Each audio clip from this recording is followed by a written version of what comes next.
ቋንቋ መግባቢያ ነው አትሊስት እሱ የሚናገረው ነገር ጠያቂ እኮ ሰባብራም ቢሆን አትናገርም ሶ ዋት ቭላዲሚር ፑቲን እንግሊዘኛ አይናገርም አልሲሲ እንግሊዘኛ አይናገርም ሶ ምንድነው ታዲያ ጂጂፒንግ የቻይናው እንግሊዘኛ አይናገርም ሶ እና ምን ተፈጠረ አንድ ማስተርስ ያለው ሰው ማስተርስ አለው አይደል ቀኝ ያልተገዛን በራሳችን የምንኮራ እንግሊዘኛ ከፈለግ ለራስ ውስጥ አስተርጉማት እስማ ሶ ዋት እንግሊዘኛን የምን ምንድነው ችግሩ ታዲያ ችግሩን ላስረዳ አልሲሲ ላይ ትራምፕ እንግሊዘኛ አይችልም ብሎ አልሲሲ በአረብኛ ሲናገር ግብጻውያን ሲያላግጡበት አይታል ቴዲ እኔ አይሲሲ ወታደር ነው አንድ የወታደር ሰው ነው የትምህርት ቤት ባክግራውንዱን አላውቅም አብይ ግን ፒኤችዲ ያለው የሚባል ሰው ነው አንድ እና ፒኤችዲ ያለው እንግሊዘኛ መናገር ሊናገር ይችላል ግዴታ እንዴ ካሪያ ፒኤችዲውን በምንድን ነው የሰራው በምን ሚስራት አለ ፒኤችዲውን በኦሮምኛ ነው እንደ የሰራው ከሞሜ አንብበዋል እንግሊዘኛ አንብበዋል ተረድተዋል አልኤል ፒኤችዲ ስትሰራ ቋንቋ ምንድነው ቋንቋ ለኔ በተለይ ፖለቲሽን ከሆንክ ቋንቋ በጣም አንዱ የዓለም ቋንቋ ነው የዓለም የፖለቲካል ቋንቋ ነው የፖለቲካል ሊንጓ ፍራንካ ነው እና ይሄንንም አታውቀው ሰው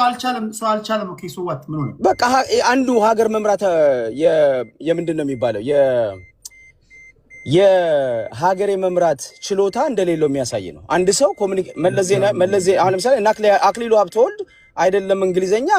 ስማ ዓለምን እግሩ ስር የሚያንበረከክ ቋንቋ ይችላል አክሊሉ ሀብተወልድ በጣም ዓለም ላይ የተከበረ ነው ይታወቃል ኢትዮጵያን ከፍ ያደረገ ነው በዲፕሎማሲ እነ ዶክተር ምናሴን እናውቃለን እነ መለስ ዜናዊንም አውቃለሁ በደንብ ስለዚህ መማር የሚባለው ነገር ኮሙኒኬሽን is a key thing ነው አንድ ሰው ከተናገረ ራሱን ኤክስፕረስ ማድረግ ካልቻለ አብይ ለዚህ እኮ ነው ኢንተርቪው ሲያደርግ ማናየው አብይ ለዚህ እኮ ነው ከታላላቅ መሪዎች የዓለም መሪዎች ጋር ቁጭ ብሎ ፍሪሊ ሲወያይ ማናቀው ለዚህ እኮ ነው በጣም ሲኪዩርድ የሆነ ምንድነው የሚባለው ዝግጅት የተደረገበት ፕሪ ሪሄርስ የሆነ ንግግሮች ነው የሚያደርገው እንጂ ከየትኛው መንግስት ጋር ፍሪ እንደመለስ ዜናዊ ሲያወራ ሰምቶ አጣቀም ስለዚህ ሊሚቴሽን አለበት በነገር ላይ በኢትዮጵያ ታሪክ አይ ልጨርስ ሐሳቤ በኢትዮጵያ ታሪክ በኢትዮጵያ ታሪክ የሀገሩን ቋንቋ ምናልባት የቀድሞ ፕሬዝዳንት ማን ናቸው እሳቸው ይበልጡት ይሆናል ወይዘሮ ሳህለወርቅ ይበልጡት ይችላሉ በተለይ ከዛ ውጪ አብይ አህመድ 3 የሀገሩን ቋንቋ አቀላጥፎ ይናገራል አንተ 2 አትናገርም ኦሮምኛ ይናገራል አማርኛ ይናገራል ትግረኛ ይናገራል እንደው የሚኒስትር ምክር ቤት ሰዎች ከዚህ በኋላ ውጭ ሀገር ስትሄዱ ከውጭ ጉዳይ ሚኒስትሩ ከዶክተር ጌዲዮን ጢሞቴዎስ ውጪ ኦብቪየስሊ ቋንቋ መግባቢያ ነው ሐሳብን ታስረዳበታለህ ምናምን በተረፈ ግን በአማርኛ ወሩ ወይ በኦሮምኛ ወሩ ወይ በትግረኛ ወሩ ከፈለጉ አስተርጉሞ ይስሙ ሶ ዋት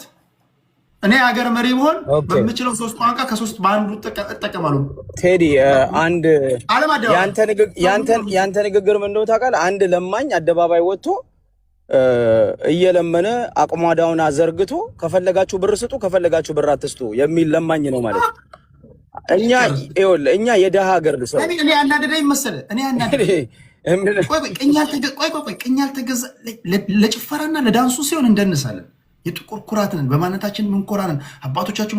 ዶሊቲንግ እኮ ኮሎናይዝ ስላልተደረገ ነው እንደውም የኛን ያህል ጎበዝ የለም ቅኝ ሳንገዛ አንድ ኢትዮጵያዊ ሰው ሀገር ተሻግሮ ሄዶ ጀርመንኛ ይማራል አረብኛ ይማራል እንግሊዘኛ እንማራለን በእንግሊዘኛ የሚያስተምሩ ከኤሌመንተሪ ጀምሮ ይገባናል የመጨረሻ ጀግና ህዝቦች ነን አንድ ነጭ እኛ ሀገር መጥቶ ወይም የሌላ ሀገር ቋንቋ በቀላሉ እንደኛ ሲልም እንዳታይ እኛ ፈቀኛ ተገዛዘው የጀግንነት ትርጉም ይሄ ከሆነ በጣም አስቂ ነው ቴዲ አይ ዶንት ኖ 100% ጀግና ነን አይ ቋንቋ ካልተናገርክ እንዴት ታሳድጋለህ የጀግንነት ትርጉም ይሄ ከሆነ በጣም ይገርም ጀግና ነን ነጮችን ተዋግተናል ምናምን ትክክል ነው እኔም ፕራውድ ማድረግበት ነው ግን ዓለም ኢንተርኔት በኤክስፖዠር ጉዳይ እኮ ነው አንተ እንግሊዘኛ እናገራለሁ ኖ አዳምጠኝ አንድ ሰው በዩኒቨርሲቲዎች በቃ ቴንክ ዩ ብዙ ስላቋረጥኩኝ አይ ቲንክ ሰዓቴን ትይዝልኛል ቢያስባል በዩኒቨርሲቲዎች ያለፈ ሰው ለዛ ዩኒቨርሲቲ በደንብ ሄዶ ኮሌጅ ሄዶ እንደገናም ደግሞ የሀገር መሪ ለመሆን አስፓየር የሚያደርግ ሰው ወይንም መሪ የሆነ ሰው በጣም ራሱን ኤክስፕረስ ማድረግ አለበት ኮሙኒኬሽን ስኪሉ ሃይ መሆን አለበት ቢኮዝ ሀገር ነው ሪፕሬዘንት የሚያደርገው እኔ ያው መለስ ዜናዊ ከነ ሰይጣንነቱ በራሱን ፖለቲካ የሚያውቅ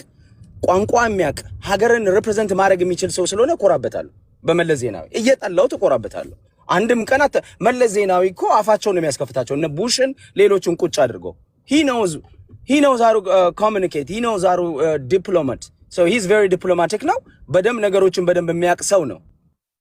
የዲፕሎማቲክ ወርድ ያውቃል ፖለቲካል ስማርት ነው ሁሉን ነገር ያውቃል ስለዚህ መለስ ዜናዊን እየጠላሁት በዚያ አከብሯለሁ ሪስፔክት አደርገዋለሁ ቋንቋ መግባቢያ ነው ካልከኝ አዎ መግባቢያ ነው ቋንቋ የዓለምን ቋንቋ ካላወቅ የዓለምን ፖለቲካ አትረዳም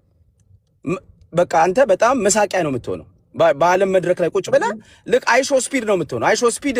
እኛ ሀገር ሲመጣ ያኛው የኢትዮጵያ አይሾ ስፒድ አልሲሲ ከዶናልድ ትራምፕ ጋር የመጨረሻ የመሞት ወይ የመኖር ያለውና ጉዳይ የሆነበትን ኬዝ ይዞ ከትራምፕ ጋር ያወራው ምንድን ነው ይኸውልህ አሁን እኔ አንተ ይሄ መልስልኝ ከትራምፕ ጋር አልሲሲ ያወሩት ዴቡስ ላይ በምንድን ነው ያወሩት እየተተረጎመ አውርቶ ሊሆን ይችላል አሮ ነው እኔ አላየሁትም ግን ተተርጉሞ ሊሆን ይችላል የሚሰማው ግን ተተርጉሞ ቆይ እኛ አባቶቻችን በከንቱ ነው እኮ ለዚህ ህዝብ የሞቱት እኮ በነገራችን ላይ እንዴ አባቶቻችን እንዳንማር ነው እንደ ሞቱልን አልገባኝም እኔ እንዴ ሶላሞት ነው በአማርኛ ሶብና እንደውም እኔም እንኳን አባቶቻችን ቆይ አልሲሲ በአረበኛ ተናገራል ዶናልድ ትራምፕ አረበኛ ይሰማል በማላቸው አስተርጓሚ ያለ ኢንተርፕሬተር አለ አልሲሲ ማስተላለፍ የፈለገውን መልእክት ከማስተላለፍ የገደበው ነገር አለ ምንድነው አለ በቃ ይሄ ግልጽ ነው አንድ ሰው እንግሊዘኛ በደንብ የሚናገር ሰው ፍላጎቱን በደንብ ኤክስፕረስ ማድረግ ይችላል በደንብ መግለጽ ይችላል በቋንቋ ግን መተርጎሙ ራሱ ድል ያለው መተርጎሙ ራሱ ሐስል አለው ድል ነው ይሄ ራሱ በጣም ሼም ስለዚህ አልሲሲ ሀገር መምራት አይችልም ማለት ኖ እሱማ እየመራ ነው የራሱን ሀገር ግን ፉል ምንድነው የሚባለው የብቃት ግን ጉድለት አለ ማለት ነው እኔ ይሄን የመለስኩለት ለአያና ነው አሮኖ ቴዲ ለምን ትሪገር እንደሆን ካላቀም እንጂ አያና አብይን ምንም እንደዛ ሆኖ በሀገር እንድትኮራ ነው በማንነት እንድትኮራ ነው እኔ በሀገሬ መኩራቴ እንግሊዘኛ እንዳላቅ እንዳልማር ዓለምን እንዳልረዳ የሚያደርገኝ ድንቁርና ውስጥ አይደለም ምን ያለሁት በሀገሬ ኮራለሁ በታሪኬ ኮራለሁ ከነጭ በነጭ ባለመገዛቴ ኮራለሁ ግን የዓለምን የፖለቲካል ቋንቋ የዓለምን የፖለቲካል እንትን ምንድነው የሚባለው ላንድስኬፕ በደንብ አድርጌ መረዳት መቻል አለብኝ በደንብ ማወቅ አለብኝ ለዛ ብቁ መሆን አለብኝ ይሄ ችሎታ ነው የሚባለው እንጂ በራስ መኩራት አይደለም ችሎታን በደንብ ስኬልን በደንብ ማዳበር አለብኝ ስለዚህ እንደዚህ አይነት መሪም እየመራን ነው መልሴ ለናያና ነው እንደዚህ አይነት መሪም እየመራ አዳነች አበቤም እየመራች ነው እኔ ባይዘዌ አብይ ኮሌጅ ድሮፕ አውት ነው እኔ አትሊስት ኮሌጅ ሃይ ስኩል ጨርሻለሁ እሱ ሃይ ስኩል ድሮፕ አውት ነው ኮሌጅ እኔ ኮሌጅ ድሮፕ አውት ነኝ ስለዚህ ከሱ የተሻለ ክሬደንሻል አለኝ ከሱ የተሻለ መምራት እችላለሁ ቋንቋውም እንደምታየው ነው ማጭበርበር ነው የማጭበርበር ደግሞ ያው እንግዲህ እሱ ነው ልዩነታችን ሊሆን የሚችለው ዋናው ቁም ነገሩ ግን እኔ ቴዲ አሮን ነው ምን ያህል ለምን እንደምትከራከርላቸው አላውቅም አንተ ደግሞ ኦኬ አይ 2 ደቂቃ ሳይሆን ብዙ አቋርጠኛል አንድ 3 ደቂቃ ጨምር 3 ደቂቃ ኦኬ እኔ አንተ በጣም የምታነሳው ነገር አለ አንድ የኤርትራ ልጅ በደንብ ብለዋል ሀገር ስርዓቶች ህዝብን እንትን ሼፕ ያደርጋሉ ህዝብን ያስተካክላሉ ህዝብን ይቀርጻሉ እንዴት ሄዲ ጥያቄ ለጠይቀው ከዛ በኋላ ምንድን ያለው it could take like 3-4 weeks ሊወስድ ይችላል ነው ያለው the worst case scenario ምን ሊፈጠር ይችላል ሲሉት ይሄን ያያላ ሰምታችኋል በጣም በዝግታ ድምጽ የተናገረው ሰምታችኋል መጀመሪያ ሲጀምር የ4 ቀን ሚሊተሪ ኦፕሬሽን ያለው ከዛ 3-4 ቀን ሊፈጅብን ይችላል አለ 3-4 ሳምንት ሊፈጅብን ይችላል አለ ደወረስት ኬዝ ምን ሊፈጠር ይችላል ሲባል ያሰብነው ላናሳካ እንችላለን አለ ኦኬ ያሰብከው ላለማሳካት በደንብ ስሙት በነገራችን ላይ ፊቱ የሆነ ኦሬንጅ መስሎ የሚናገርበትን እንትን ንግግሩን ከትላንት ወዲያ የተናገረው ንግግር አድምጦ የጀርመኑን ቻንስለር በዋይት ሃውስ ጋብዞ በተናገረበት ሰዓት እዛ ላይ ጠይቀውታል ሲጀምር የ4 ቀን ብሎ ነው የጀመረው ትራምፕን ሰምተህ ከሆነ ትንታኔ የምሰጠው ማይ ፍሬንድ ትራምፕን ከምሰማ እኔ ልንገርህ ኔታንያሁን ብሰማ ይሻላል ይሄ ጦርነት የኔታንያሁ ጦርነት ነው ትራምፕ ምንም ያቀልህ ነገር የለም ሲጀምር ትእዛዝ የሚቀበለው ከኔታንያሁ ነው ምንም ይሄ መቼስ ይጠፋቸዋል ብዬ አላስብም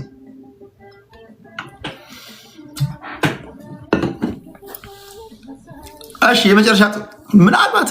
እኔ ተሳስቼ ሊሆን ይችላል እኔ ግን የኔ የመረጃ ምንጮቼ እኔ ማደምጣቸው ሰዎች እኔ የምሰማው ማነበው ነገር የሚነግረኝ ይሄንን ነው። እኔ ማየውም ነገር የተለያየ ሚዲያ እያገላበጥኩኝ ያለው ቤት ስቀመጥ ቀኑን ሙሉ ሳይ ሙሉ እሱን ነው እንግዲህ እቺ 3-4 ቀን ደግሞ የተለያዩ ድጋሚ ነገሮችን ካየው በኋላ ድጋሚ ሰምተን ደግሞ ተመሳሳይ መጥቼ አሁን ይሄን ትንታኔን ስሙና ከሳምንት በኋላ የተናገርኩት ንግግር ከአሁኑ ጋር ይጋጫል። የሚጋጭ ከሆነ ተጋጭቷል ብሉኝ። እንዲህ ብለህ ነበረ አሁን እንዲህ እያልክ ነው ብላችሁ ቪዲዮን ቆራርጣችሁ ራሴን የዛሬ አሁን አይደለም ይብን የ12 ቀን ጦርነት ጁን እና ጁላይ ላይ ያደረጉትን ጦርነት እንኳን አስመልክቶ የተናገርኩት ንግግር ይሄንን ነው። እኔ እንግዲህ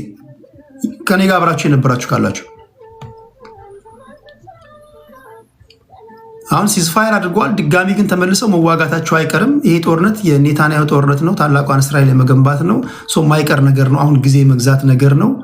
መጀመሪያ ከእስራኤል ጋር ነበር። አሁን አሜሪካ ተጎታ ትገባለች ምናምን ነበር ያልኳቸው። አሁንም ይሄ ንግግሬ ኢራንን አንበረከኳት ካልኩኝ እንደዚያ አንበረከኳትን ብለህ ነበረ እንዲህ ይሆናል ብለህ ነበረ ብላችሁ እኔን እስኪ በንግግሮች ያዙኝ። እሺ ሌላ ጥያቄ አለ? ከመውጣቴ በፊት በጣም ደክሞኛል። ክብራትና ክብራን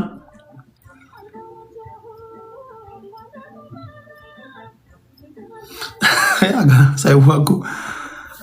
አልተጋጨውም፣ በፍጹም አልተጋጨውም። ዩቲዩብ ላይ አንሴንሰርድ የሆነ የተናገርኩት ንግግር እዛው አለላችሁ፣ እዛ ማየት ትችላላችሁ። በፍጹም አልተጋጨም፣ በፍጹም